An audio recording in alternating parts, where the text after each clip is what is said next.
Buenas tardes, ¿sí me escucho? Sí, Sí. Ok. Bueno, pues buenas tardes. Hoy voy a hablarles de la pancreatitis aguda. Y vamos a iniciar.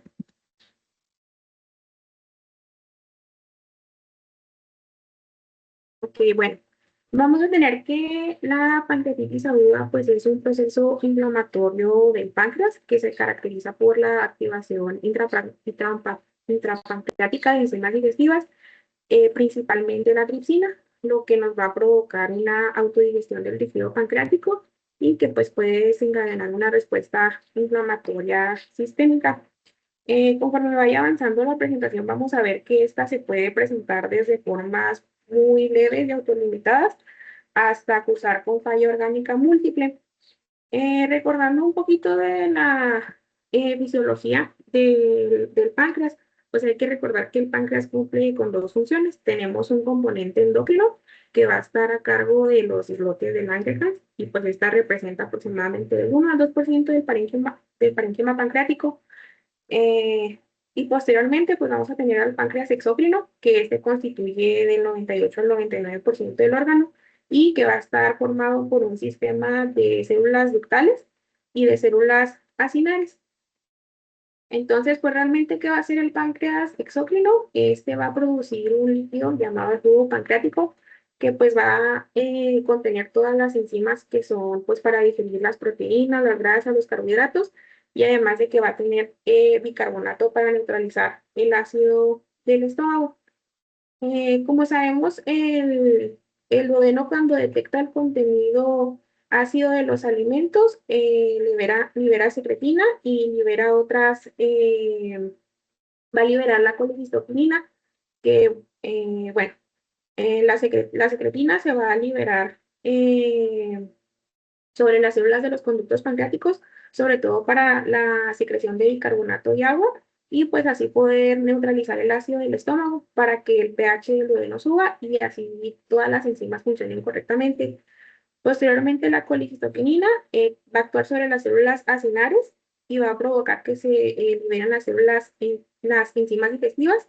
Y pues hay que recordar que cada enzima va a ser específica para cada nutriente, las proteasas para las proteínas, la lipasa para las grasas y la amilasa para los carbohidratos. Entonces, todas estas células pues van a estar almacenadas en forma de gránulos decimógenos que cuando llega la señal de la colecistoquinina se fusionan mediante un proceso llamado exocitosis y liberan todo su contenido hacia los conductos pancreáticos. Eh, Algo muy importante dentro de esta enfermedad es recordar que todas las enzimas que digieren proteínas son peligrosas porque pueden digerir al propio páncreas. Entonces es por esto que el páncreas las produce todas de forma inactiva. Y no es cuando hasta que llegan todas estas enzimas al duodeno que eh, la mucosa intestinal, por medio de la enteropeptidasa, convierte el tripsinógeno en la tripsina y pues ya la tripsina activa a todas las demás enzimas. Entonces, posteriormente, dentro de la epidemiología, pues vamos a tener que esta es la tercera causa de hospitalización gastrointestinal y se ha visto que ha ido en aumento, sobre todo por el aumento en la obesidad, en la litiasis biliar y en la litiasis biliar, el alcohol y la hipertrigliceridemia. Dentro de la mortalidad mencionaba que cuando estamos ante una pancreatitis leve, pues la mortalidad relativamente es baja, de un 3 a un 4%, mientras que si estamos hablando ya de una pancreatitis grave, pues aumenta la mortalidad de un 15 a un 20%. Dentro de su fisiopatología, como vemos aquí, tenemos que tener pues un desencadenante, ya sea como lo puede ser el cálculo biliar, que es lo más común, que ahorita lo vamos a ver, el alcohol o la hipertrigliceridemia. Todos estos lo que van a hacer es que van a lesionar a la célula cenar o van a bloquear al conducto pancreático. Dentro de los primeros eventos clave que tenemos en esta patología, va a ser que va a haber una alteración del calcio, donde normalmente en la célula pues el calcio tiene que estar subiendo de manera controlada para poder empezar a liberar las enzimas digestivas. Pero aquí lo que pasa es que el estímulo va a hacer que se empiece a liberar mucho calcio desde el retículo endoplásmico y pues entre más calcio desde fuera por medio de los canales, por ejemplo, de este del por ahí uno. Entonces, esto nos va a resultar en una elevación sostenida de calcio dentro de la célula. Entonces, esta elevación sostenida de calcio lo que hace es que termina activando el tripsinógeno en tripsina. Entonces, hay más, esta enzima va a activar a más enzimas digestivas dentro del páncreas. Además de que esto va a hacer que se dañe la mitocondria. Va a abrir, lo que va a hacer esto es que va a abrir a los poros mitocondriales, va a disminuir al ATP. Entonces, si se genera una falla energética por la disminución del ATP, la célula necesita este ATP para poder sacar el calcio por medio de las bombas cerca. Entonces, si la mitocondria falla, pues ya no hay ATP y se sigue acumulando más el calcio.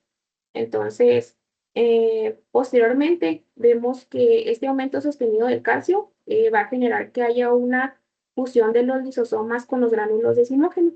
Entonces, aquí lo que pasa es que los lisosomas van a tener a la catepsina B, que van a hacer que se active más tripsinógeno en tripsina. Entonces, como resultado, vamos a tener que el páncreas empieza a digerir a sí mismo. Entonces, pues aquí básicamente fallan todos los mecanismos protectores que tiene la célula. Se va a dañar la autofagia, la respuesta a proteínas mal plegadas. Entonces, se genera más daño y muerte celular. Entonces, posteriormente, aquí en la tercera imagen, vamos a ver que va a haber un aumento de la producción de proteínas dentro de la célula. Entonces, se genera más estrés dentro del retículo endoplásmico por toda la acumulación de las proteínas mal plegadas que hay. Entonces, si el daño persiste, se empiezan a activar todas las vías que inducen a la apoptosis e inflamación. Entonces, la célula va a perder la capacidad de defensa y va a terminar muriendo. Posteriormente en esta imagen, como lo veíamos, pues tras la necrosis de la célula SINAC empieza la respuesta inflamatoria. Se empiezan a liberar todas las citocinas y todos los patrones de daño que terminan activando el sistema inmune. Entonces esto lo que va a hacer es que va a hacer que se activen los monocitos en un fenotipo inflamatorio. Y estos monocitos lo que hacen es que amplifican la inflamación mediante las citocinas y la activación de las vías intracelulares. Entonces, esto activa otros órganos, lo que lleva a una falla multiorgánica. Y, bueno, dentro de las principales etiologías, vamos a ver que la biliar es la más frecuente, representando aproximadamente entre el 40 y el 70% de los casos. Y esta la vamos a ver que se asocia principalmente a la colelitiasis y coledocolitiasis, en donde va a haber la impactación de un lito a nivel de la ampolla de váter. Entonces, esta obstrucción lo que va a hacer es que va a generar un incremento de la presión intraductal tanto en la vía biliar como en el conducto pancreático principal. Entonces, se termina produciendo una alteración del flujo pancreático, lo que puede generar un reflujo de bilis hacia el conducto pancreático y favorece la activación intrapancreática de enzimas digestivas, particularmente como lo veíamos ahorita, pues la conversión del tripsinógeno a tripsina. Entonces, empieza la autodigestión del parénquima pancreático y entonces, posterior a esto, empieza el desarrollo de la inflamación, de edema y de necrosis, y en casos graves puede haber hasta complicaciones sistémicas. Posteriormente, en el segundo lugar tenemos a la pancreatitis aguda por alcohol. La pancreatitis en este caso se va a explicar mencionada por la convergencia de varios mecanismos en donde el proceso va a iniciar sobre todo con el metabolismo del etanol dentro de las células acinales pancreáticas, en donde el etanol pues se va a convertir en acetaldehído mediante el alcohol deshidrogenasa y posteriormente en acetato por la aldehído deshidrogenasa. Entonces, durante estas reacciones se empiezan a generar especies reactivas de oxígeno, lo que induce al estrés oxidativo y el daño celular. Además de que también el etanol se metaboliza por una vía no oxidativa, formando esteres etílicos de ácidos grasos, los cuales pues, son muy tóxicos para la célula acinar y terminan dañando las membranas celulares y mitocondriales. Entonces, aquí se vuelve a repetir, vemos que a final de cuentas va a ocurrir la disfunción mitocondrial con disminución del ATP y pérdida del control del calcio intracelular.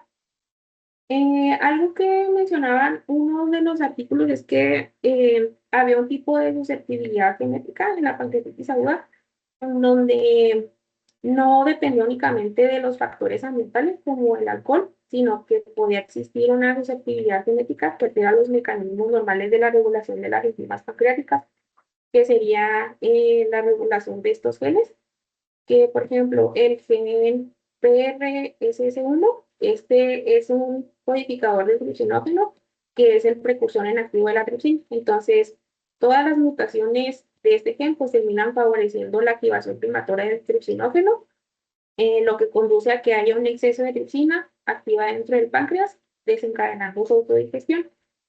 Posteriormente, el gen SPIN1, este es un inhibidor de la tripsina, entonces su función es bloquear la activación inapropiada de la tripsina dentro del páncreas. Y por último, el CFTR, que este es un regulador del transporte del cloro y el bicarbonato en los conductos pancreáticos, entonces hace que todas las alteraciones en este gen pues produzcan secreciones más espesas y disminución del bicarbonato. Entonces, pues a final de cuentas, la alteración genética termina siendo un aumento de la activación de la tripsina, disminución de disminución y la alteración en el flujo pancreático. Posteriormente tenemos a la pancreatitis aguda por hipertrigliceridemia. Esta mencionaba que se da clásicamente cuando encontramos niveles de triglicéridos mayores a 1000 mg por decilitro. Más sin embargo, un artículo que leí mencionaban que incluso ya se podía a sugerir que existe riesgo desde niveles superiores de 177 miligramos por decilitro y considerándose ya muy alto riesgo cuando estos son iguales o mayores a 443 miligramos por decilitro. Entonces, hablando de la fisiopatología de esto, el mecanismo principal pues se va a relacionar con la acumulación excesiva de los kilometrones en la circulación, lo que va a hacer que incremente la viscosidad sanguínea y condicione alteraciones de la microcirculación pancreática, favoreciendo isquemia local. Eh, Adicionalmente, de que todos los triglicéridos se hidrolizan por medio de la lipasa pancreática en ácidos grasos libres. Entonces, cuando estos superan se encuentran en concentraciones elevadas, pues superan la capacidad de unión a la albúmina y quedan en forma libre. Entonces, todos los ácidos grasos libres, pues tienen un efecto citotóxico directo sobre la célula cinar y el endotelio vascular, provocando el daño celular y la inflamación del tejido pancreático. Y bueno, dentro de las causas de pancreatitis aguda, pues realmente son muchas, pero me gustó esta como nemotecnia, que agrupa las principales causas de pancreatitis aguda, en donde, bueno, pues te vamos a tener a la idiopática, a la litiasis biliar, como ya la vimos, al alcohol, al trauma, que también mencionaba que era una de las causas más frecuentes de pancreatitis aguda, eh, al uso de esteroides, a infecciones virales, como por ejemplo por virus como el de la parotiditis. Ah, también mencionaba, bueno, las autoinmunes, una que mencionaban que era común aquí en México, que es la picadura del escorpión. Y también, pues, como ya lo vimos, por hipertrigliceridemia y posterior a drogas o medicamentos. Y por último, eh, volvemos, esta es como una mnemotecnia para recordar cuáles son las causas más comunes de pancreatitis, pero pues realmente son muchas las que lo pueden causar. Entonces, bueno, dentro de la clínica, pues vamos a tener que se va a presentar como un dolor abdominal que va a iniciar a nivel del epigastrio. Va a ser intenso, continuo, se va a irradiar hacia la espalda como en forma de cinturón. Y mencionaba la literatura que pues hay mejoría si el paciente se inclina hacia adelante. Dentro de sus acompañantes vamos a tener a las náuseas y vómitos, puede haber distensión, abdominal o disnea, ya sea a causa de un derrame pleural. Y dentro de los datos graves, pues vamos a tener a los signos de Cullen y Gray-Turner, que el signo de Cullen pues sería esta equimosis en la región periumbilical, eh, que nos habla pues de que ya hubo un sangrado intraabdominal. Y posteriormente pues tenemos al Gray-Turner, que son las equimosis en los flancos, que también nos habla de un sangrado retroperitoneal que ya se extendió hacia los tejidos subcutáneos de los flancos. Entonces, bueno, el diagnóstico nos habla de que se van a requerir dos de tres de estos criterios. Que encontremos un dolor abdominal típico con la clínica que acabamos de ver, que haya la elevación de la amilasa o lipasa 3 veces mayor al valor normal y que haya hallazgos en imagen compatibles. ¿Sí escuchan mi micrófono? Sí. Sí, doctora. Ok. Bueno, clínicamente una pancreatitis necesita pues cursar con los datos característicos del dolor, que es el dolor que inicia en el epigastrio, que se va hacia ambos hipocondrios, que se conoce como dolor en banda, no sé por qué, pero así se llama, y que se irradia hacia la espalda. Entonces, muchas veces el paciente no lo refiere así, a veces no es tan característico como dice la literatura, a veces nada más es una que parece gastritis, a veces parece que nada más es una cole, porque a veces el paciente no sabe referir hacia dónde son las irradiaciones. Aquí la cosa es que se acuerden de las etiologías, porque las tres principales son biliares, alcohólicas y por hipertrigliceridemia. Entonces, si yo estoy viendo que mi paciente tiene una cole, pues puede ser que el dolor también esté reflejado hacia el páncreas y de una vez le voy haciendo el protocolo para pancreatitis. En el caso de que el paciente no se conozca como paciente con litiasis vesicular, pues no significa que no la tenga. Si yo estoy viendo, lo más común siempre va a ser el cólico biliar. Entonces, cuando me llega el paciente, yo lo tengo que estudiar para cólico biliar. Ese no es uno de los temas que se ven aquí, este se supone que ustedes lo vieron en cirugía, pero se supone que las coles pues son de lo más fácil de identificar para ustedes. ¿Por qué? Porque yo ya sé que tengo que pedirle pruebas de función hepática para ver que tenga obstrucción de la vía biliar por los laboratorios. Tengo que pedirle leucocitos de la VH para saber si tiene elevación de esto, si tiene neutrofilia, y sé que necesito un estudio de imagen para corroborar cómo está el estado de la vesícula, que si está inflamada la pared, que si tiene litos nada más, que si el hito está enclavado en algún lado, que si el hito se salió y ya está en el colédoco. Entonces, todo eso se le tiene que hacer al paciente con sospecha de pancreatitis biliar, ¿ok? Si el dolor no es tan franco, si pareciera que no es pancreatitis, pues estudio la cole. Pero de todas maneras, voy a pedir amilasa y lipasa porque yo sé que hasta un 70% de las veces los pacientes con pancreatitis son por coles, ¿ok? Y pues voy a pedírselo en la misma química sanguínea, nada me hago con escribirle de extra amilasa y lipasa, ¿ok? Ahora, si es por hipertrigliceridemia, a veces no sabemos si el paciente tiene cole o no. A veces el paciente ya te dice, no, pues es que todavía no me operan de la vesícula, tengo un año esperando la cita y todo, y pues tú más o menos ya le vas como calculando, ¿no? Pero a veces el paciente es como de nuevo y no sabe si puede tener o no litos vesiculares. Entonces, en ese caso, si ya le estás pidiendo laboratorios para ver cómo está la vesícula, pues de una vez ponle el perfil lipídico a ver cómo está el colesterol y cómo están los triglicéridos, porque tú sabes que una de las causas de pancreatitis puede ser la hipertrigliceridemia. Para que yo considere que los triglicéridos son los causantes de una pancreatitis, tienen que estar elevados por arriba de 1000. ¿Qué es importante al momento de sacar la química sanguínea para el perfil de lípidos? Una comida te puede subir muchísimo el perfil lipídico, muchísimo. Entonces siempre se recomienda que si tú le vas a tomar estos laboratorios al paciente esté en ayuno. Obviamente si ya llega con el dolor agudo y acaba de comer, pues muchas veces no se va a poder, ¿no? Pero si te arrojan resultados muy elevados y ya estás dejando el ayuno al paciente de perder unas 8 horas después, tómale un control para verificar que no te haya salido un falso positivo. ¿Por qué? Se los voy a ejemplificar de una manera más sencilla. No me acuerdo si a ustedes ya les había dicho. No hace mucho, eh, en el hospital me festejaron mi cumpleaños y me llevaron una rebanada de pastel de chocolate de esos de Costco, que son mucho, mucho, mucho chocolate. Entonces me la comí y al ratito me empecé a sentir mal y como me canalizaron y me pusieron medicamentos porque traía náuseas y vómito y esas cosas, pues me dijo uno de los enfermeros, voy a aprovechar para tomarle laboratorios. Y dije, bueno, pues tómenme todo porque pues ya estoy aprovechando los recursos del hospital que más me roba a mí.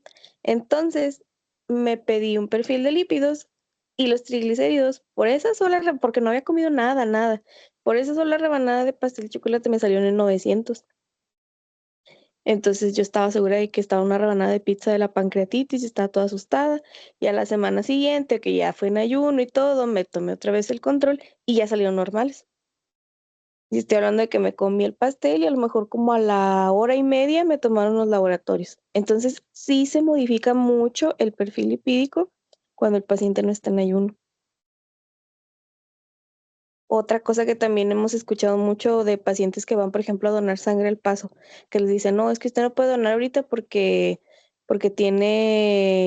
trae grasa en la sangre y todo, ¿no? Y son pacientes que te dicen, es que yo ya me he checado el laboratorio y estoy bien, pues probablemente hicieron alguna ingesta de alguna comida copiosa previo al procedimiento y pues por eso les salió elevados. Entonces, en este caso, si ustedes tienen a la pancreatitis y ya le hicieron el descarte de que fuera biliar, háganle el de los triglicéridos, pero verifiquen que esté en ayuno. Y si ya se lo tomaron, nada más corrobórenlo a las 8 horas con un ayuno así totalmente pues establecido. Repítanle el laboratorio para verificar que no sea un falso positivo, porque los triglicéridos altos tienen una indicación de tratamiento diferente y no le vamos a iniciar ese tratamiento hasta que estemos 100% seguros de que sí los tenía elevados. ¿Ok?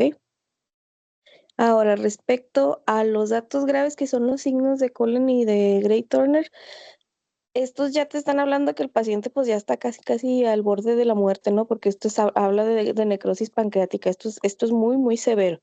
Y en este caso, pues si el paciente ya tiene eso clínicamente, el dolor va a ser insoportable y va a estar muy difícil que no puedas diferenciar que si era una cólera, que si era una pancreatitis. Entonces, solamente, pues apréndanse, son dos, o sea, no hay forma de que se les olvide. El polen es el que está ahí cerca del ombligo y el Gray Turner es el que está pues en los costados. Respecto a los acompañantes, pues son iguales los de la cole que los de una pancreatitis. Náusea, vómito, pueden tener diarrea. Aquí la cosa es que si ya se pone más complicada la pancreatitis, te puede dar datos sistémicos y de hecho en las clasificaciones que vamos a ver más adelante, esos datos sistémicos son los que nos hablan de de qué tan severo es el cuadro. Entonces el paciente, por la fisiopatología, de que tienes extravasación de líquido y todo, pues también se te puede ir a la pleura y puedes hacer derrame pleural. Pero si se pone más severo el asunto, te puede dar síndrome de distrés respiratorio en el adulto y estos pacientes terminan intubados. O sea, una pancreatitis es grave. Tener pancreatitis cuando no es biliar, porque a veces la biliar, pues dices, bueno, nada más es por el puro lito, se lo quitas, esperas a que se desinflame y ya. Pero sobre todo las pancreatitis por hipertrigliceridemia son pacientes con una mortalidad súper alta. Son pacientes que terminan en la UCI. No hace mucho, desafortunadamente, yo tenía una compañera de generación que estaba haciendo su residencia, tuvo una pancreatitis por hipertrigliceridemia y falleció. O sea, sí está bien grave. Entonces sí, de, de compas les recomiendo que se chequen cómo están su colesterol y sus triglicéridos y pues trátenselos. Son tratamientos cortitos de 3 meses y cuídense en ese aspecto porque pueden ingresar estos pacientes bien y a los 3 días ya los tienes intubados. O sea, eso es bien, bien incierto su futuro. Del diagnóstico entonces, pues ya sé todo lo que desde el inicio le tengo que pedir. pH, química sanguínea, que desglose pruebas de función hepática, pruebas de función renal, porque yo sé que si el paciente está perdiendo líquidos porque está deshidratándose por la extravasación de la fisiopatología, pues probablemente va a tener hipoperfusión tisular, ¿no? Va a estar deshidratado.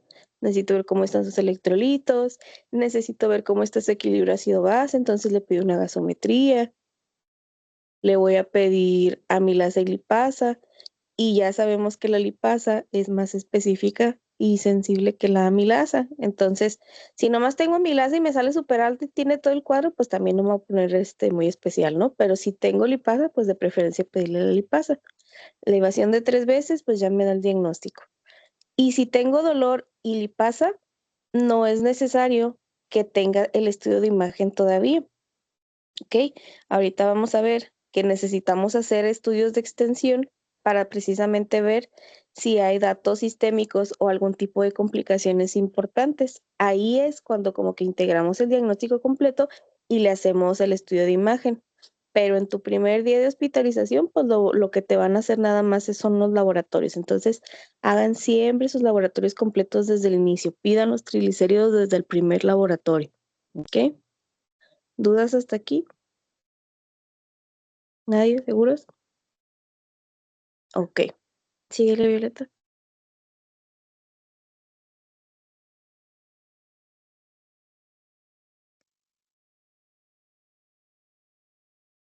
¿Ese cambió? Sí. Bueno, aquí está como lo mencionaba la doctora, pues vamos a pedir amilasas y lipasas, como ya lo mencionó, pues la lipasa es más específica para esta patología, además de que pues vamos a ver dentro de sus tiempos de elevación, que esta pues se va a elevar en las primeras horas, de la cuarta a la octava hora, y va a tener un pico a las 24, además de que pues va a durar más días elevada. Eh, Esta se va a tardar de 8 a 14 días. Eh, Aquí vamos a ver que pues la lipasa es más, bueno, más específica porque pues esta sale exclusivamente del páncreas, de las células acinales. Como se lo mencionaba en un principio, pues esta degrada las grasas de triglicéridos a ácidos grasos, entonces por eso es más específica para pancreatitis. La amilasa, pues esta, aparte de salir de las glándulas acinales, pues también la vamos a encontrar en las glándulas salivales, pues, principalmente en la carótida. Entonces, pues no es tan específica porque también puede aumentar en otras patologías, como lo vemos aquí en la tablita que les puse, que son pues varias causas las que nos pueden causar hiperamilasemia o hiperlipasemia. Entonces, también dentro de los rangos normales, vi que unas bibliografías mencionaban como distintos valores, pero mencionaba que era como importante siempre, dependiendo del laboratorio, que el aumento fuera 2 a 3 veces mayor del valor que maneja pues, el laboratorio que te va a realizar el estudio.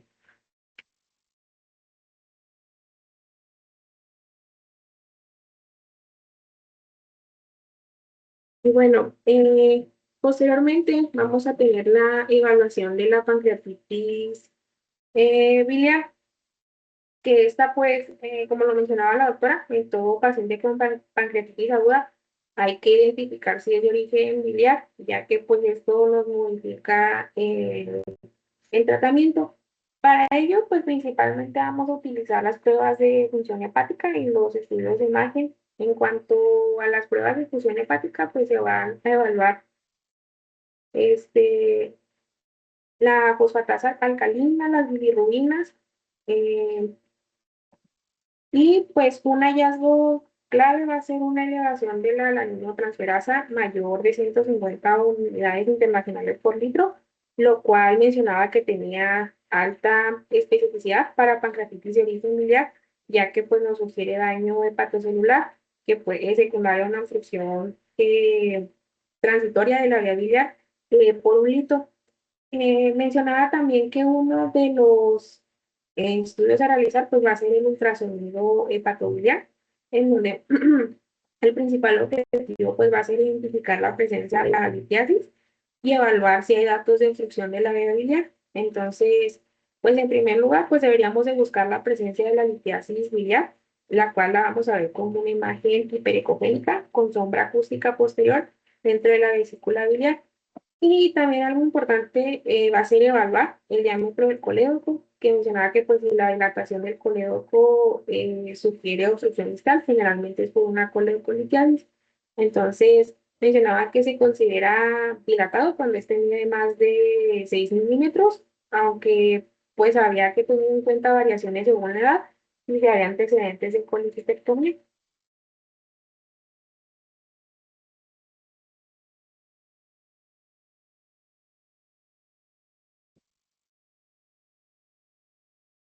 Entonces, bueno, dentro de los estudios de imagen, pues nuestro gold estándar va a ser la tomografía contrastada, pero esta no, pues no se realiza hasta después de 72 horas, ya que si la pedimos antes, pues nos puede subestimar la necrosis.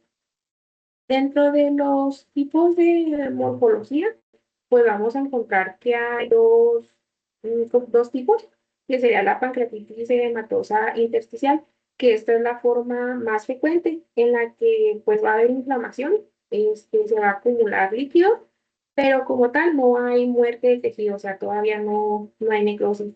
Y en la tomografía la podemos ver como pues un páncreas más grande, con bordes más definidos, pero pues todavía va a haber captación de contraste, porque pues todavía el tejido sigue vivo.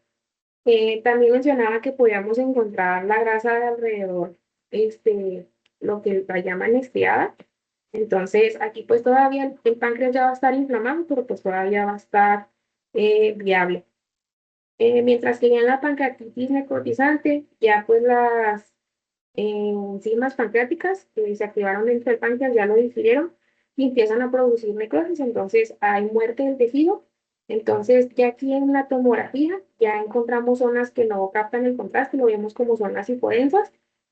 Entonces aquí lo relevante de la pancreatitis necrotizante pues es su evolución, que esta se puede infectar o puede volverse líquido, mantenerse sólido, y pues esta tiene peor pronóstico.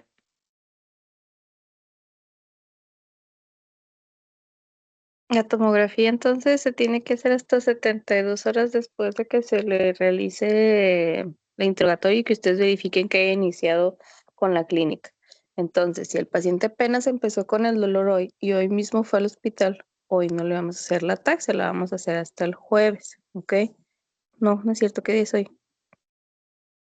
Miércoles, ¿verdad? Hasta el viernes, perdón. Acuérdense que también trabajo de noche, entonces mis días están muy volteados, lo siento. Entonces, 3 días después es cuando apenas se pueden empezar a ver este tipo de hallazgos. Inicialmente es algo que sea un proceso agudo súper catastrófico, pues entonces sí ya vas a encontrar algo, pero pues no tiene caso irradiar al paciente 2 veces pues todo lo que le vas a meter de radiación en un estudio de imagen, si de todas maneras forzosamente le tienes que hacer uno posterior a las 72 horas, ¿ok? 72 horas, no se les olvide, 72 horas del inicio de los síntomas.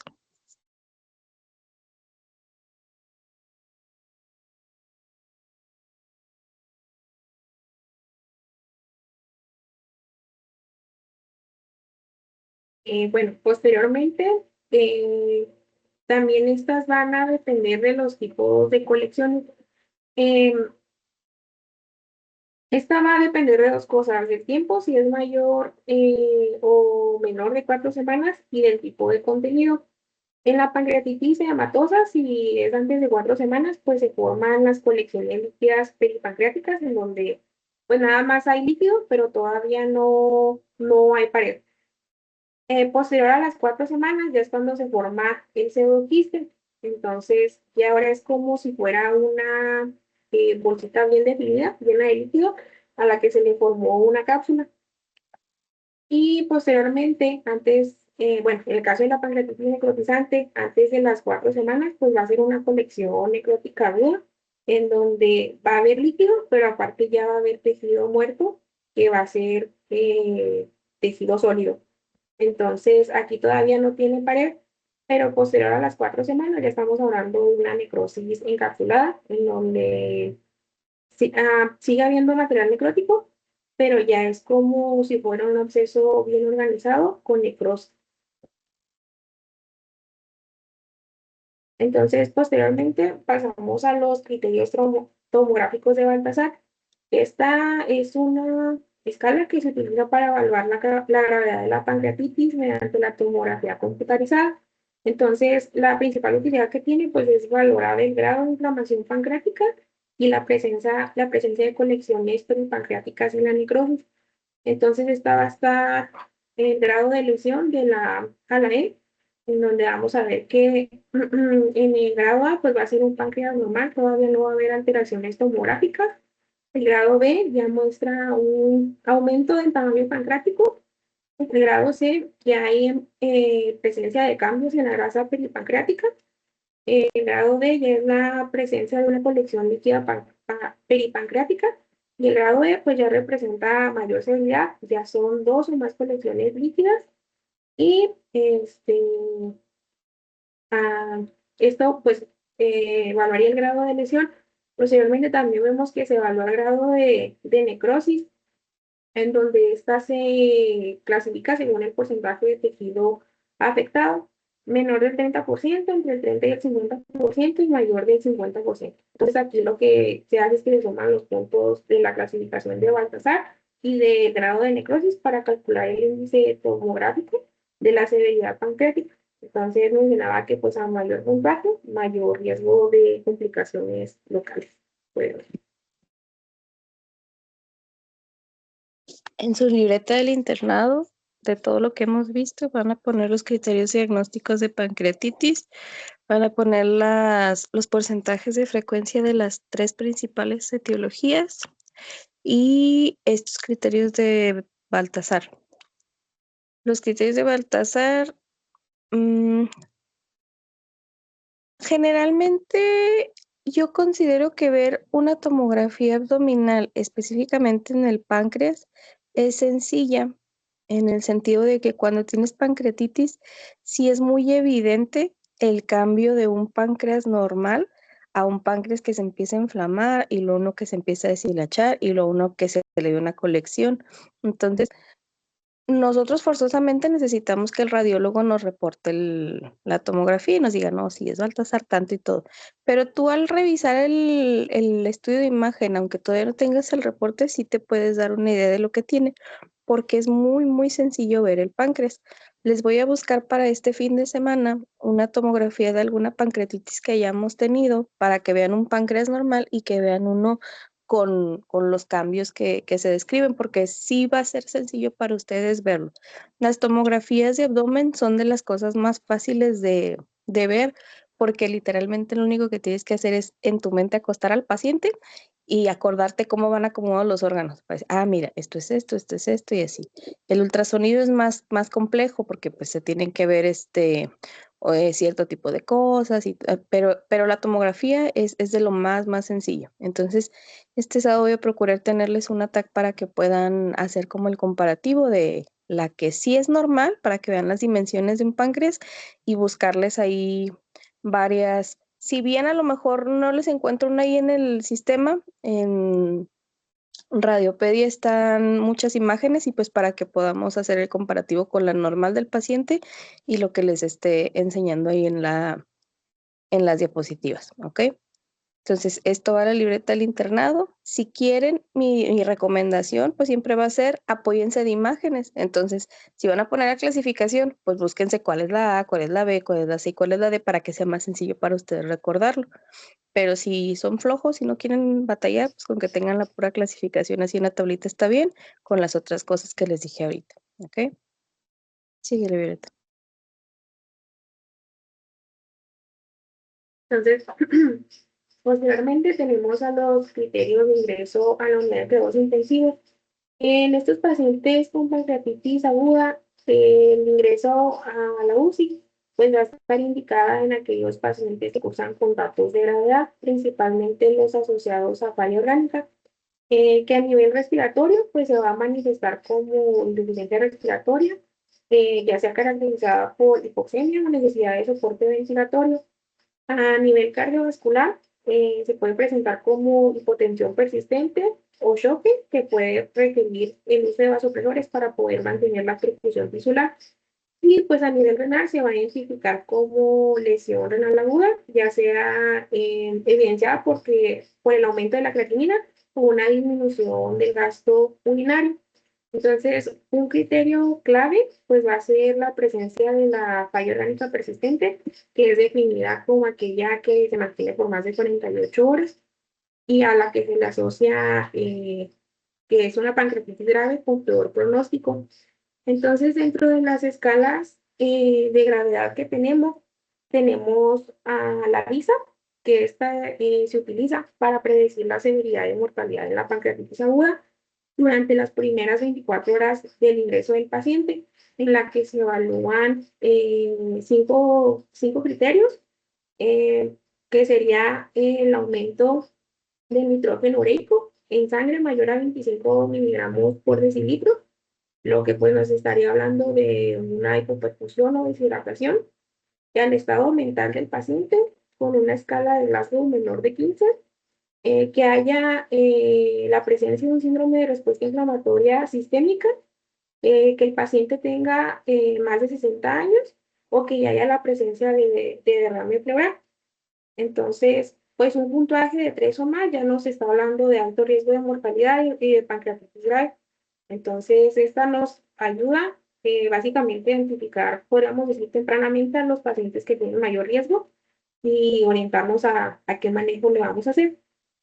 Posteriormente, otra de las escalas que tenemos es la de Marshall, que esta se utiliza para evaluar la presencia y la severidad de la falla orgánica en la pancreatitis aguda.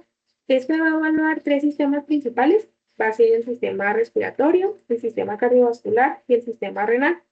Y cada sistema pues se clasifica en una escala de 0 a 4 puntos y se considera que ya hay una falla orgánica cuando cualquiera de estos sistemas presenta una puntuación igual o mayor a 2.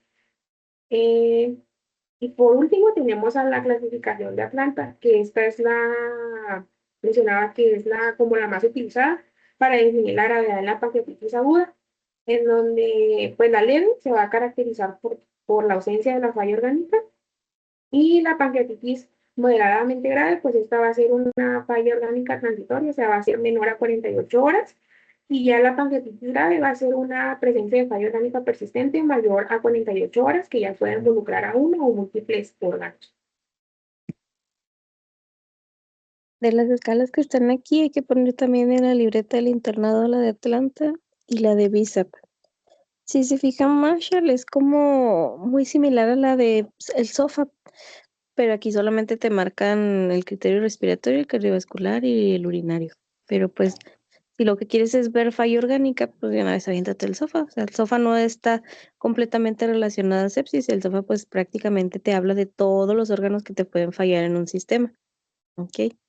Entonces, pues Atlanta y Visa para ustedes, para tenerlas en la libreta y siempre que les toque un caso de pancreatitis, pues es necesario calcularlas, sobre todo para saber qué le va, siempre les voy a decir esto, para saber qué le van a decir al familiar. ¿Hay probabilidades de que se muera o no hay probabilidades de que se muera desde que llegó? Porque siempre se pueden complicar, pero ya cuando tienes todo el panorama completo, pues sabes quién se te puede complicar más que el otro. En la de Atlanta, forzosamente necesitamos el estudio de imagen porque necesito ver si tiene complicaciones locales o sistémicas. Entonces, a lo mejor voy a necesitar que esté el ataque de las 72 horas para saber si hay colecciones o darme cuenta que el paciente sí tenga síndrome de distrés respiratorio porque le hice la radiografía y pues sí se ve el patrón de vidrio despulido en ambos pulmones y pues terminan intubados, ¿no? Pero pues a final de cuentas, con mi combo de laboratorios completo que le pedí desde el ingreso, también puedo sacar los criterios de SOFA o de Marshall para este caso. Pero si les piden así como que algún específico, pues Marshall es el que te habla de la pancreatitis aguda específicamente. Y para eso necesitas un agaso, necesitas estarle checando la TA y necesitas el control de la función renal. Y acuérdense, si estoy valorando función renal, no necesito solamente creatinina. estos pacientes siempre van a traer sonda vesical desde que ingresan, aunque sea una pancreatitis leve, porque como parte del tratamiento, pues básicamente el pilar principal son los líquidos. Y como le voy a estar metiendo un chorro de agua, necesito ver que la esté orinando. Entonces, desde que llega el paciente, aunque, ay, doctor, es que tiene 25 años, él puede estar orinando solo en el... No, todos necesitan sonda vesical, ¿ok? ¿Dudas hasta aquí? Ok. Síguele, Violeta. Bueno, ya entrando al tratamiento, vamos a tener a sus pilares fundamentales, que uno va a ser pues el manejo hídrico, el control del dolor y el soporte nutricional. Dentro de la reanimación con líquidos, pues esta va a ser fundamental para poder mantener la perfusión tisular y prevenir todas las complicaciones como la necrosis pancreática.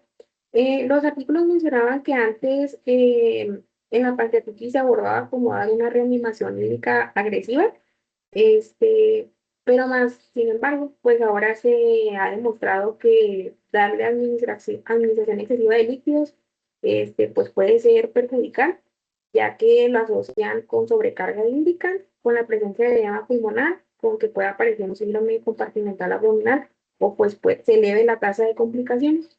Entonces, ahora lo que se utiliza es dar un enfoque como guiado por objetivos y mencionaba que dentro de esta reanimación que le vamos a hacer al paciente, mencionaba que si el paciente llegaba con datos hipovolemias, se podían administrar un bolo inicial de 10 a 20 mililitros por kilogramo y dejar posteriormente una infusión de mantenimiento de aproximadamente de 1,5 miligramos por kilogramo por hora. Dosis, bueno, se va a ir ajustando según la respuesta clínica. Entonces, el objetivo sería alcanzar todas estas metas hemodinámicas para lograr bueno, que nos indiquen que hay una adecuada perfusión, que sería una frecuencia cardíaca menor de 120 latidos por minuto, presión arterial de entre 65 de 65 y 85 milímetros de mercurio y una diuresis mayor de 0,5 mililitros por kilogramo por hora. Asimismo, pues lograr que el hematocrito se mantenga de entre 35 a 44%, ya sea evitando tanto la hemoconcentración como la hemodilación excesiva.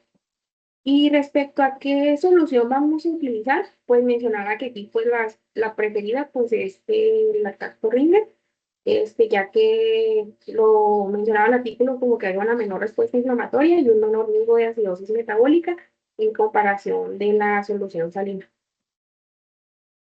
Aquí en este punto ya de las clases, que ya estamos casi por terminar el semestre y que ya estamos viendo patologías más complejas, pues ya es más fácil que integremos todo lo que hemos visto en el semestre. Aquí esto es importante recordarlo de las primeras clases. Ya habíamos hablado por qué la solución salina la evitamos en casi todas las patologías, pero recordamos, si lo único que tengo es salina para reanimar al paciente, pues le voy a poner solución salina. En el momento en el que ya tenga posibilidades de cambiársela a una más balanceada como la Hartmann, pues se la pongo, pero si no, no se preocupen, la prioridad va a ser siempre reanimar al paciente. Ahora, las metas, pues son las metas como que pues de cajón, ¿no? Yo necesito una presión de perfusión a todos los órganos y para esto necesito que la media mínimo esté en 65. Eso ya lo habíamos visto. La uresis tiene que tener de 0,5 mililitros por kilo por hora, porque de esta forma estoy garantizando que el paciente no tenga lesión renal aguda. Con el hematocrito al 35 y 44%, estoy viendo que no esté hemoconcentrado. Entre más elevado esté el hematocrito, pues más hemoconcentrado está el paciente, mayor es el grado de deshidratación. La frecuencia cardíaca, si está por arriba de 120, es porque está chocado. ¿Y por qué se choca? Por hipoperfusión secundaria a la deshidratación. Entonces, si su frecuencia cardíaca está bien, pues quiere decir que no va a estar chocado. ¿Ok? Entonces, esto sí como por pura lógica lo vamos sacando. Esta cosa de que los artículos te pongan, em, ¿cómo venía? Reanimación guiada por metas. Yo que tengo muchos años trabajando en esto, pues yo sí le entiendo a esa madre, yo sí sé a lo que se refiere, pero para los estudiantes que les digan reanimación, por metas y todo. Es un error muy grande porque ustedes no, al inicio, pues no van a saber cómo es eso. Por eso siempre es importante que se les tenga primero una base, como lo que dice aquí. Al inicio le voy a poner un bolo inicial de 10 a 20 mililitros por kilo y de mantenimiento ya le voy a dejar 1.5 mililitros por kilo por hora. ¿Ok? Entonces, esta va a ser como la parte en donde yo voy de donde yo voy a arrancar para darle el tratamiento. Entonces, si estoy viendo que a 1.5 mililitros por kilo por hora, digamos, el paciente que haya pesado 90 kilos, vamos a suponer. Entonces, haciendo mis malas matemáticas, que yo sé que no les va a salir así, pero vamos a suponer que me salió 1000 para 8 horas de Hartmann, ¿ok? Y yo estoy viendo que a lo mejor no me está ajustando con eso para la diuresis, o que la PAM no me sale perfusora, o que la frecuencia cardíaca no se le está quitando la taquicardia. Pues eso significa que el volumen intravascular no es suficiente. Tampoco significa que yo le voy a subir a 3 mililitros por kilo por hora o a 5 mililitros por kilo por hora. Aquí en este caso lo que hago es ponerle un vasopresor. Porque acuérdense, si yo le meto mucho líquido al paciente, lo voy a sobrecargar y le voy a aumentar más la mortalidad. Porque por cada litro que yo le ponga, nada más al término de una hora, del 20 al 25% va a ser lo único que quede como efectivo en el espacio intravascular y todo lo demás, ¿dónde se va a ir? Para afuera. Y si el paciente no orina, pues se va a quedar ahí en tercer espacio y se va a sobrecargar. Entonces, siempre que vean esto de que animación guiada por metas, busquen específicamente cuál es el basal de arranque que te dicen que tienes que tomar. Y aquí te dicen bolo inicial de tanto y mantenimiento de tanto. Ok, si esto no mejora, a lo mejor sí le puedo subir a 2 mililitros por kilo y ya. Pero si no, ponle Nore y luego le vas poniendo más vasopresores. Si estoy viendo que 1.5 mililitros por kilo ya es mucho porque se está sobrecargando con eso, pues entonces ahí sí le puedo bajar. Vamos a bajarle ahora a 1 mililitro por kilo y luego a 0.5. Y ahí estoy viendo que sus signos vitales estén normales y que sí esté orinando bien. Por eso, esa es la razón por la que estos pacientes tienen que estar en terapia intensiva. ¿Tú crees que una enfermera va a tener tiempo para estar verificando por hora todo esto, teniendo otros 8 pacientes ahí en urgencias o en piso? Pues no, es bien difícil que se pueda. Tienes que estar pegado con el paciente.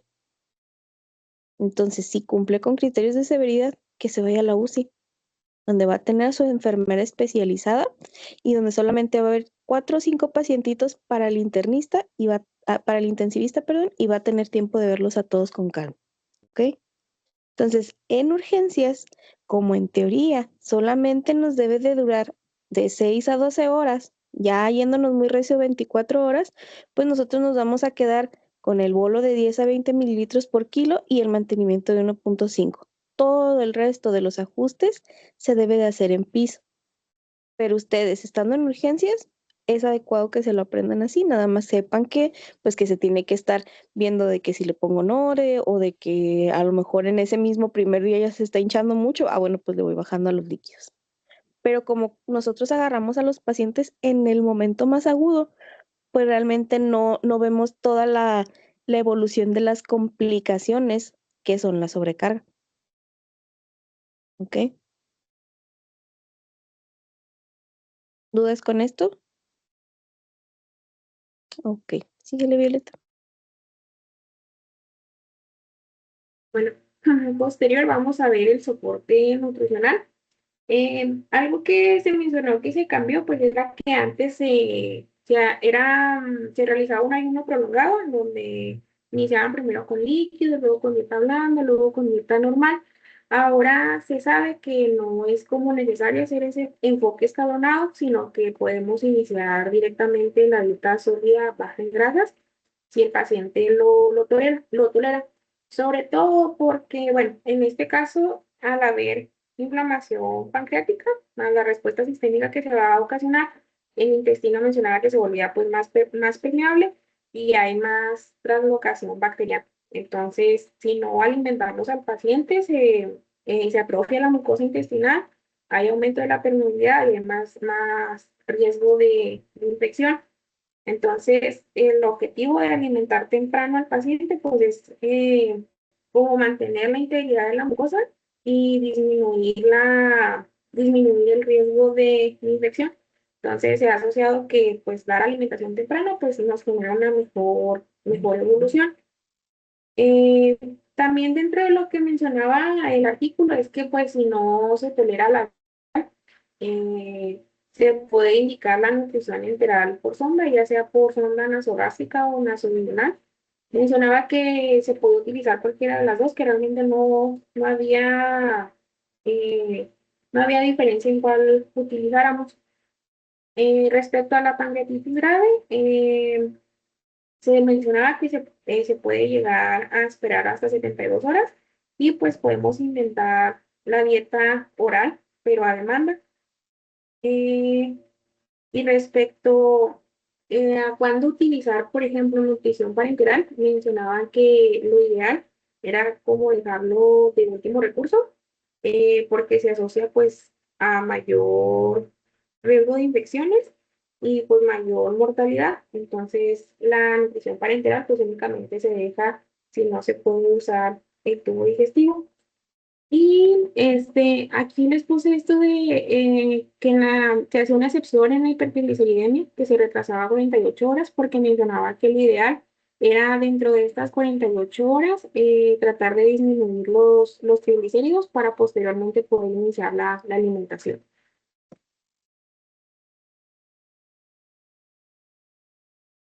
Respecto a la dieta, antes decían así como que se tenía que quedar en ayuno un montón de tiempo y todo, ¿no? Pero ya se ha demostrado que entre más pronto le inicies la alimentación, mejor le va.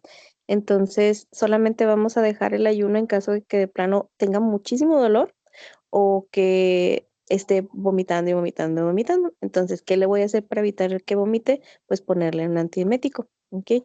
O ponerle metoclopramida. Hay gente a la que le da mucho miedo la metoclopramida porque leyeron que decía en las indicaciones que te puede dar un síndrome extrapiramidal y a lo mejor en su vida han visto un extrapiramidal, pero dicen, esto suena muy grave, no se la voy a poner. Y mejor usan ondansetron. Usen el que quieran, no pasa nada. El chiste es que le pongan un antiemético. Yo personalmente preferiría que usaran el ondansetron solamente en los pacientes oncológicos, porque de hecho ese es el espectro para ese medicamento. A los pacientes que están en quimioterapia es el que les dan ya sea intravenoso al momento de las quimios o se los dan vía oral para que se lo lleven a su casa, porque actúa a nivel de sistema nervioso central. Y la metoclopramida, pues como es procinético al actuar directamente en el intestino, pues no tiene el mismo mecanismo de acción, ¿no? Entonces, si esto es como que un paréntesis de la pancreatitis.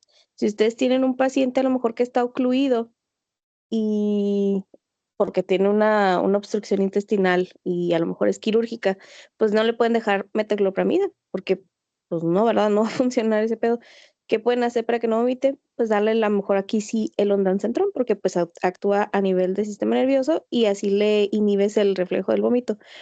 Pero si lo tolera, o sea, si no tiene contraindicaciones para usar el procinético, pues úsenlo, no pasa nada.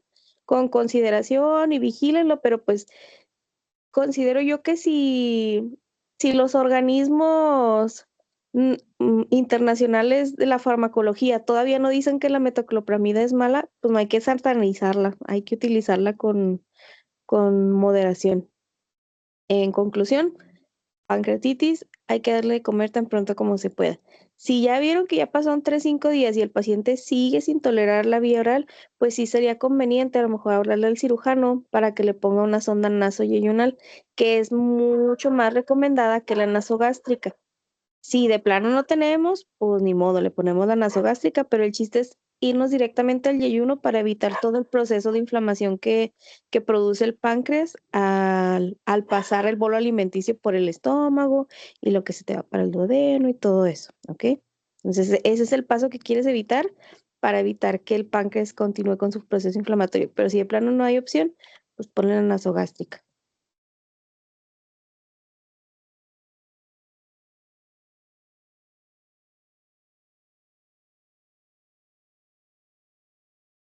Bueno, posteriormente vamos a ver el manejo del dolor. Mencionaba que era uno de los pilares fundamentales, pues ya que el dolor en este tipo de patologías pues es muy, muy intenso. Y mencionaba que pues al ser un dolor tan intenso pues nos aumenta el consumo de oxígeno y mayor estrés. Entonces, como primera línea pues mencionaba que se pueden utilizar los AINES, este, en pacientes con dolor de leve a moderado, mientras que ya pues en los pacientes que presentan dolor severo, pues lo ideal sería utilizar un opioide. Mencionaba que se puede utilizar la morfina y pues también mencionaban que antes se creía como que no era lo ideal darlos, pero pues ahora se ha como demostrado que sí pueden estar indicados y que su uso seguro eh, durante la patología. Pero sí mencionaba que había que tener precaución en ciertos pacientes, vigilando su uso, sobre todo en caso de si hubiera depresión respiratoria, hilo paralítico o tuviera alteraciones en el estado mental. Las pancreatitis son de las cosas que más duelen de todas las patologías, entonces por favor déjenles siempre opioides, déjenles Bupre, déjenles morfina, déjenles tramadol, lo que sea que tengan ahí a la mano. A veces hay leves que con puro paracetamol o con puro AINE pues es más que suficiente, ¿no? Pero la gran mayoría duele mucho.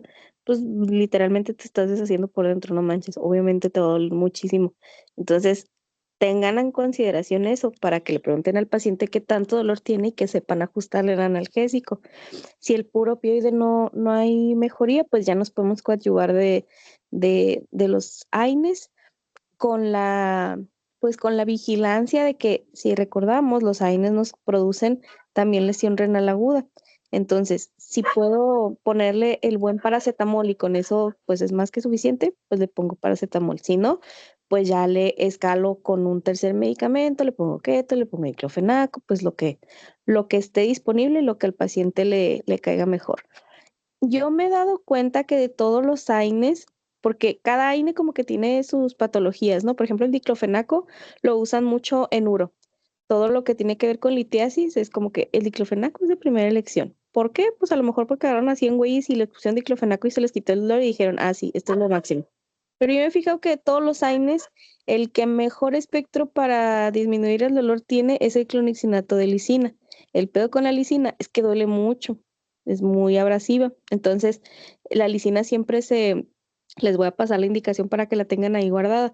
Se ponen 100 miligramos y se diluyen en 100 mililitros de cualquier solución, salina, Harman, la que ustedes quieran, y se pasa lento. Esto quiere decir más o menos para 30 minutos, 40 minutos, es bien despacito el goteo, porque si no, el paciente va a sentir que le estás quemando, que es lo que les pasa similarmente con el KCL. ¿Se acuerdan que decíamos que también les dolía mucho el KCL si lo pasábamos muy rápido? Pues aquí es igual. Pero de todos los AINES, a nivel intrahospitalario, yo me he fijado que a los pacientes se les quita más rápido el dolor por cualquier causa cuando les ponemos lisina. Otra cosa que tienen que saber de los AINES, muchas veces los pacientes son alérgicos a uno solo específicamente. Entonces pregunten si no hay alergias, porque puede que el ketorolaco le haga alergia, pero el diclofenaco no. O a lo mejor la lisina le hace alergia, pero el metamizol no. Entonces necesitan hacer como que muy bien ese interrogatorio, pero pues ya eso con la experiencia, conforme estén ahí en hospital y vayan agarrando más pacientes, pues lo van a saber identificar. Pero sí, pues solamente mezcle lo que le tengan que mezclar de analgésicos y no les dé miedo utilizar opioides porque sí duele mucho, mucho tener un proceso de pancreatitis aguda. Síguele, Violeta. Bueno, aquí vamos a ver el tratamiento de la hipertrigliceridemia, que como ahorita lo mencionaba la doctora, aquí vamos a utilizar, pues es un tratamiento diferente, que se utiliza cuando pues los triglicéridos son iguales o mayor a 1000 miligramos por decilitro. Aquí el tratamiento de elección pues va a ser una infusión de insulina intravenosa en una dosis de 0,1 a 0,3 unidades internacionales por kilogramo por hora. sobre todo porque la insulina pues actúa estimulando la lipoproteína lipasa, lo que nos va a ayudar a favorecer el catabolismo de los triglicéridos y la disminución de los kilomicrones en la circulación. Entonces mencionaba el artículo que uno de los objetivos es reducir los triglicéridos en aproximadamente 50 a 75% en un periodo de 2 a 3 días. Y durante el tratamiento era como muy importante mantener un control de la glucosa con una meta de 140 a 180 miligramos por decilitro. Y en caso de que pues hubiera un descenso de esta, pues podemos añadir una infusión de dextrosa para evitar la hipoglucemia, pero pues sin suspender la insulina, ya que esta sigue, pues va a seguir siendo como el medicamento clave para disminuir los triglicéridos. Entonces, uno de los objetivos terapéuticos que mencionaba era disminuir los triglicéridos por debajo de 500 miligramos por decilitro. Eh, y pues mencionaba que algo importante para hacer pues es el monitoreo estrecho de la glucosa, eh, cuidándose cada 1 o 2 horas, así como pues la vigilancia de todos los electrolitos y los triglicéridos.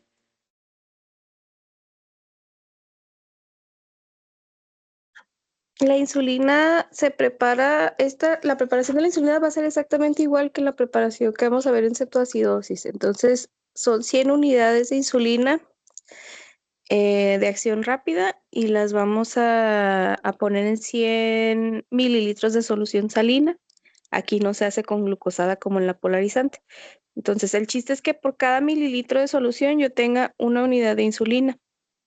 Y así va a ser más fácil que pueda ponerla en la bomba de infusión porque se pasa por bomba de infusión. Y si al paciente le tocaba que le pasara 10 unidades por hora, pues ya sé que si la programa en 10 mililitros, le voy a estar pasando 10 unidades.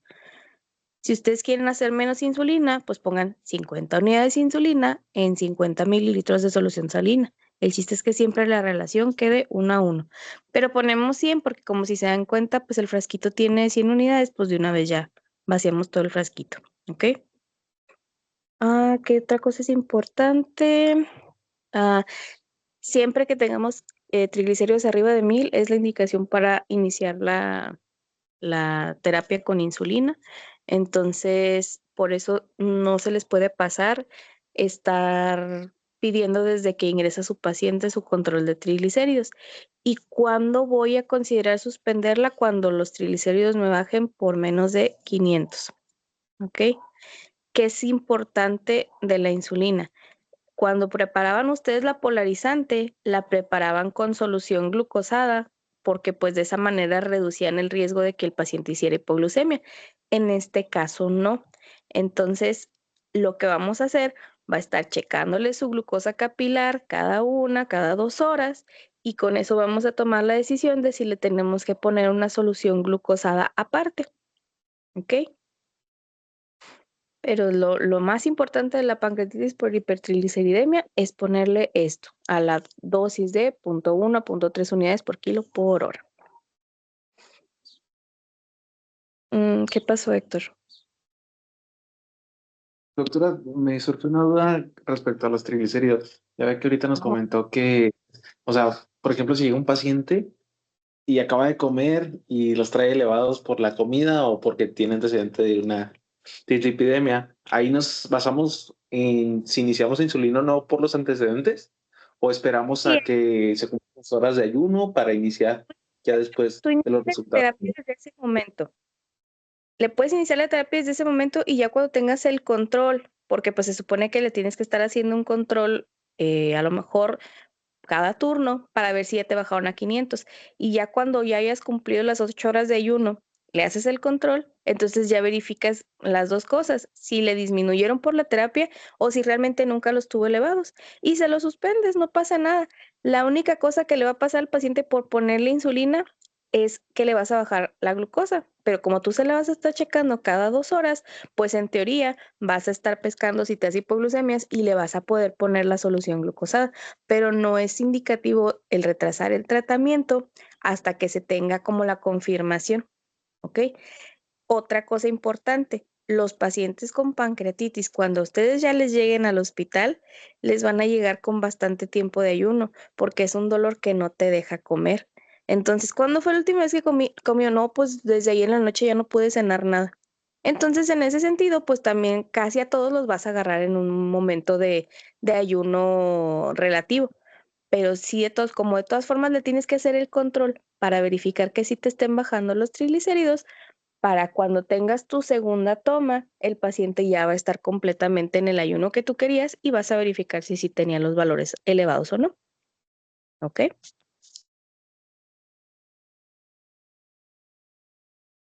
¿Alguien más que tenga alguna duda? Doctora, ¿la insulina siempre va a ser IV o vamos a pasar a subcutánea ya cuando esté mejorando?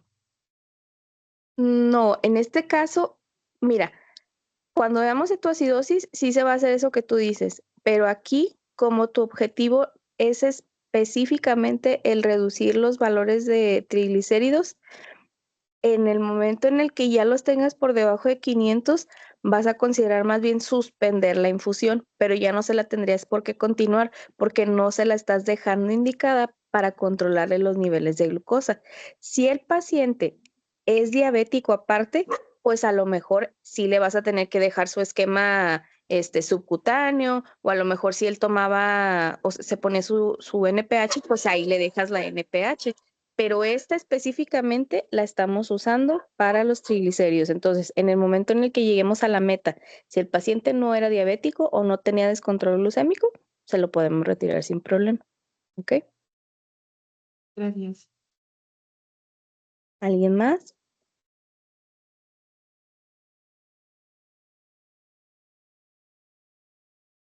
Ok, síguele, Violeta.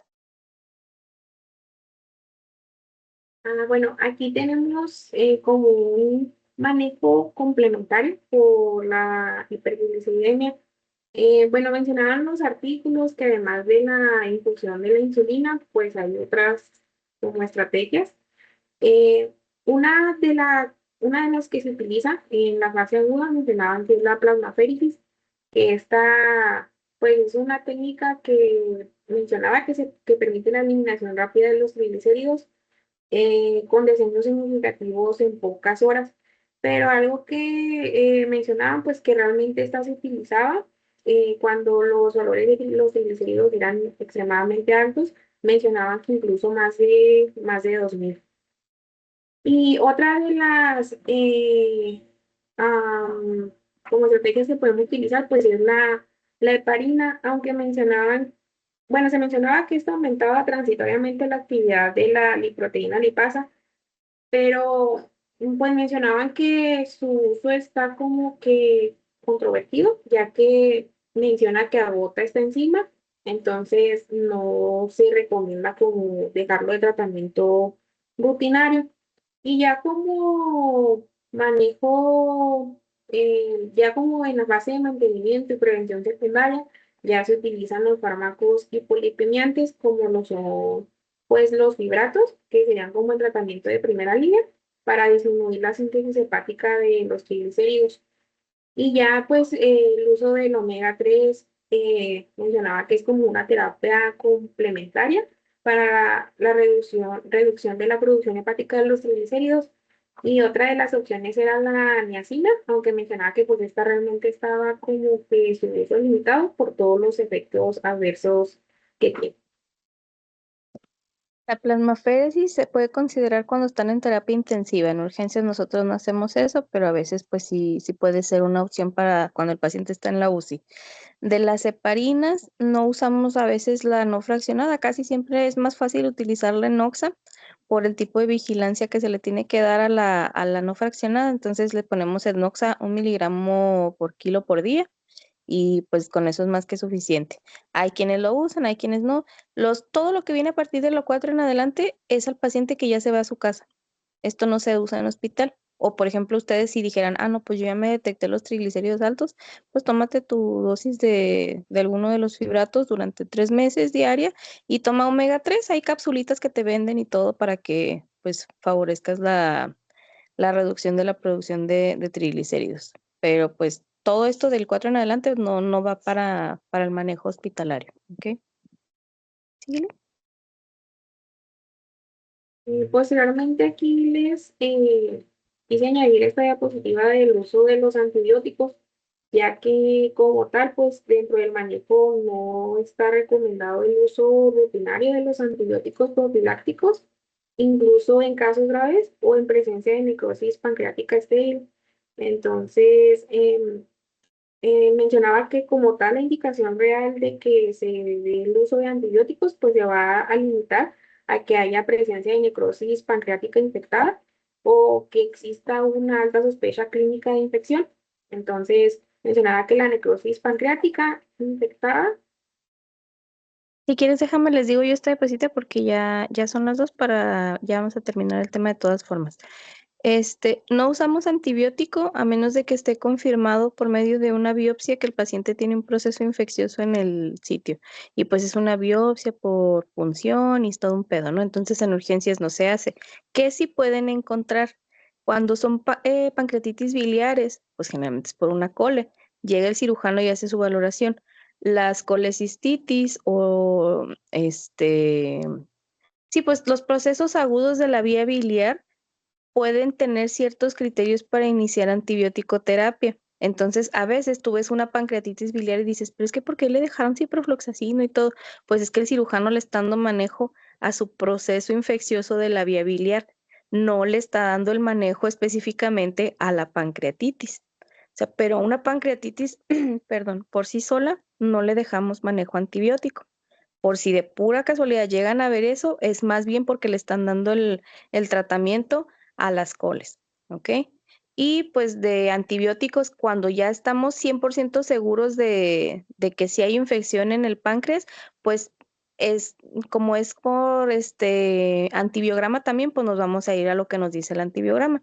Pero les digo, esto ya es en piso o en la terapia, porque en urgencias rarísima vez vamos a poder hacer este tipo de intervenciones quirúrgicas, que es la biopsia y todo, de que, bueno, en todo caso, le suben a hacer la biopsia y ya lo dejan en piso, o sea, ya no nos regresa a nosotros a urgencias. Entonces, este apartado, pues, no nos corresponde a nosotros, ¿sale?